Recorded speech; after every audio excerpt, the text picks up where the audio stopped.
Good day, good evening. They say the road to hell is paved with good intentions, and they are certainly correct. I would like to start this vlog off with apologizing. Apologizing to two of my closest friends that I have known for several decades now.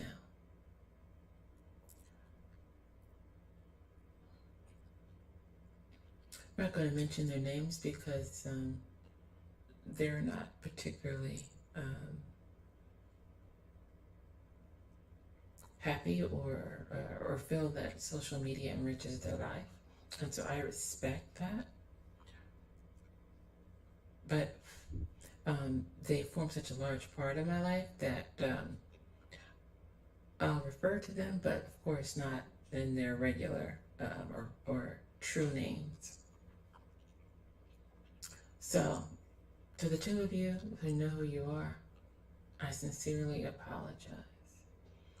And I'm referring to the Jonathan years. I've always been a person that if I can help you, I'll try to help you. I've always been a person that has believed in assisting one another, particularly people who are of color and who are in the LGBTQ plus community. We've had some very deep struggles in the past, and we still have them, particularly trans women of color, particularly Black trans women, because we are regarded as the scum of the earth and are treated as such.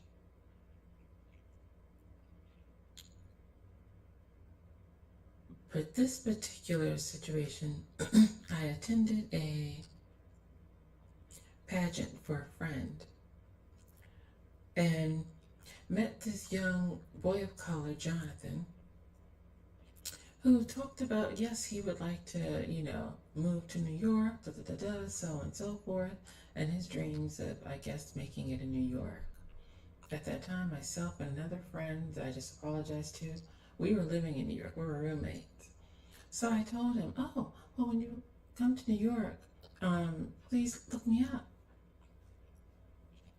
And thought no more about it until I received a call. And he was saying that he would like to move to New York. He didn't have a place to stay. Could he stay with me for like a couple of weeks or so? And I was like, oh, sure. I had an extra couch. I didn't think anything of it. And here is where the apology is in order. Because I said yes.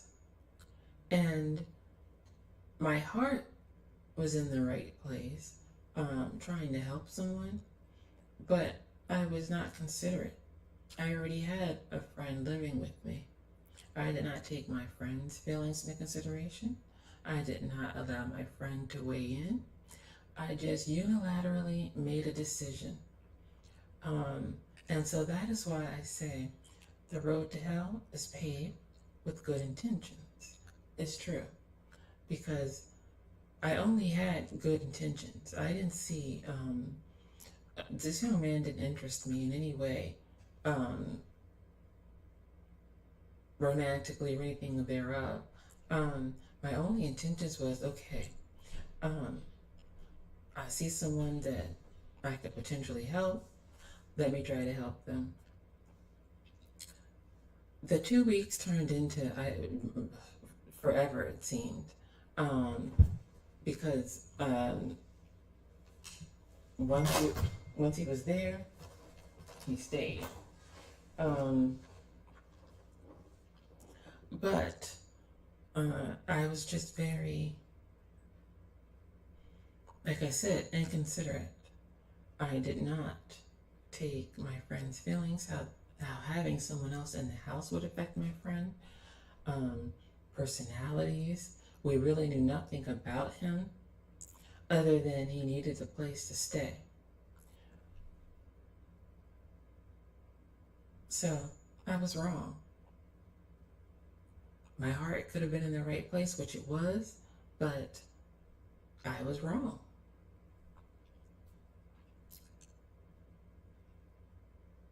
When I was at my lowest and I needed a place to stay, at that point in time, my friend and Jonathan were roommates. And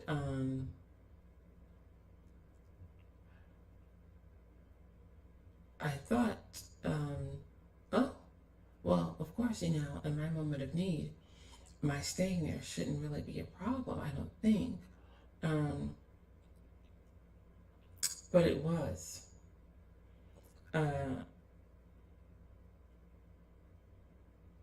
I made a little pallet on the floor, and he expressed how my laying on the floor disrupted his workout routine.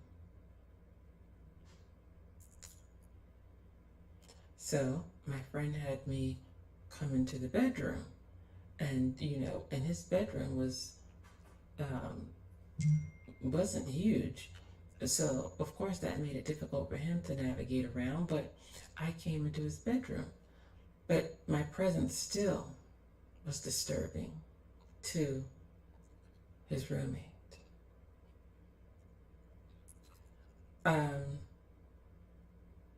I had another trans friend who would stop by and visit. He despised seeing the ground that she walked on. Now, he didn't tell me he didn't like her. He told my friend that he didn't want her coming around. He told my friend he didn't want me there at all. So, at that point, with no other options, I started investigating, okay, where are the shelters in New York City? Because I just didn't have any other place to go. It wasn't for, dramatic effect. It wasn't, I had no other place to live at the time if I couldn't stay there. And I had stayed with that girl that came to visit previously for like 2 weeks or so. And that in of itself was a nightmare because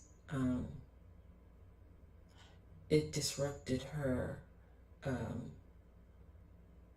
ability to have friends come over and visit. And so I remember one day she woke up, again, pallet on the floor. One day she woke up and I was just sitting quietly in the dark. And she was like, "Oh, you don't have to sit in the dark. When you get up, you can turn the television on." Now, mind you, she just had a studio apartment. So, the next day when I got up,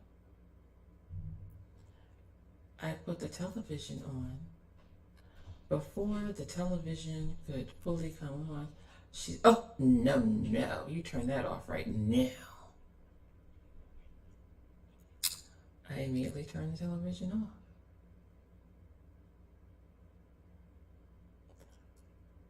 I am far from perfect. I'm not the easiest person to live with or be around, I imagine. But I don't recall ever doing anything sort of like that.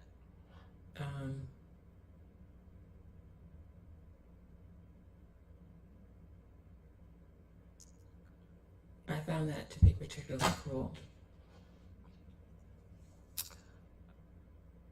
But again, that was her place. Those are her rules. But I found it strange that this Jonathan character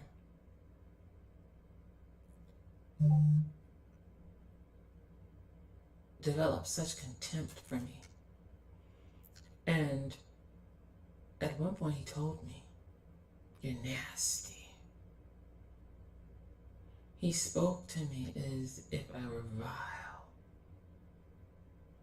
as if I had killed his mother or his sister or did some great harm to him or his family. And to this very day, I search my mind to see, outside of trying to help you, I don't know what I have done to you.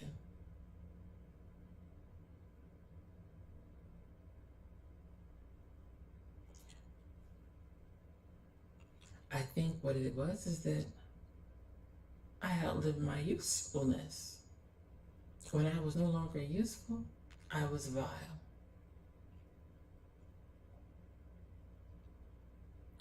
Now my other friend, his back, I guess, was to the wall because his roommate laid down the law, and that was that. But I will say, that roommate financially helped me out many, many, many, many times throughout my life. And gave me money, didn't loan me money, because when I was in situations where he knew I was not going to be able to pay it back, he gave.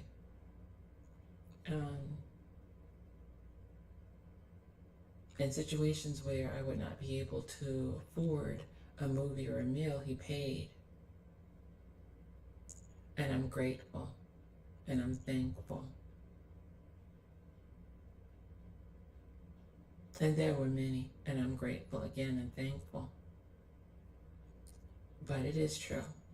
The road to hell is paved with good intentions, because my intentions were simply to help someone. I wasn't looking for anything in return. But when I did have my moment of need, that same person that I overlooked or didn't consider the feelings of others to help was the first one to kick me in my face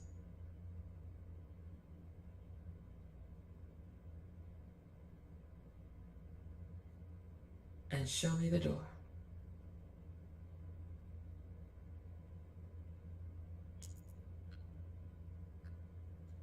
Be considerate of other people's feelings.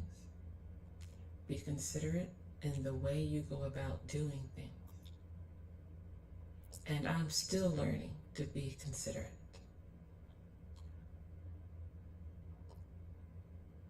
You know, they say the apple doesn't fall too far from the tree. So, when I put a plan into action, I dive head first into the plan, and I don't always consider the feelings and needs of those around me.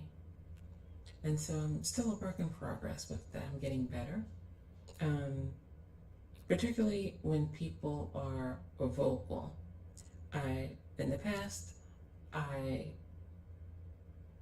would have had feelings or negative feelings or been upset or angry with people who did not go along with the plans, or I saw as an impediment to a plan that I had formulated.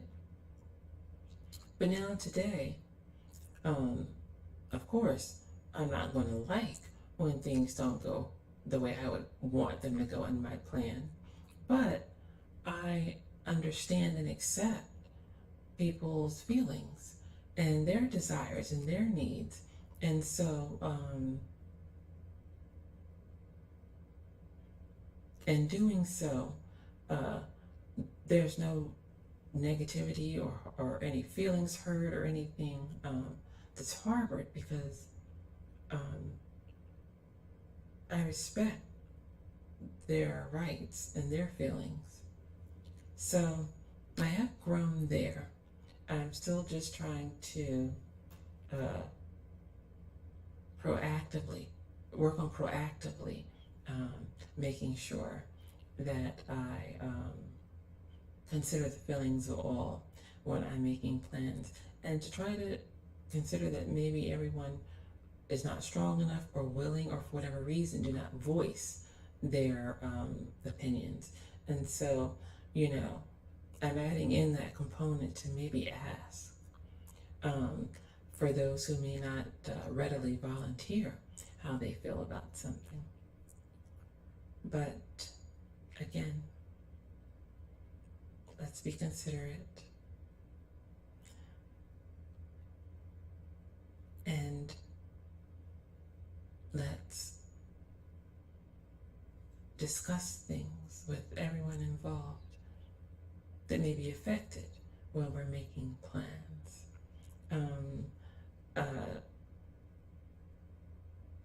Because in my case, that is truly how the road to hell was paved with good intentions. The intentions were good, the execution was terrible. Thank you all. Have a good day. Have a good evening.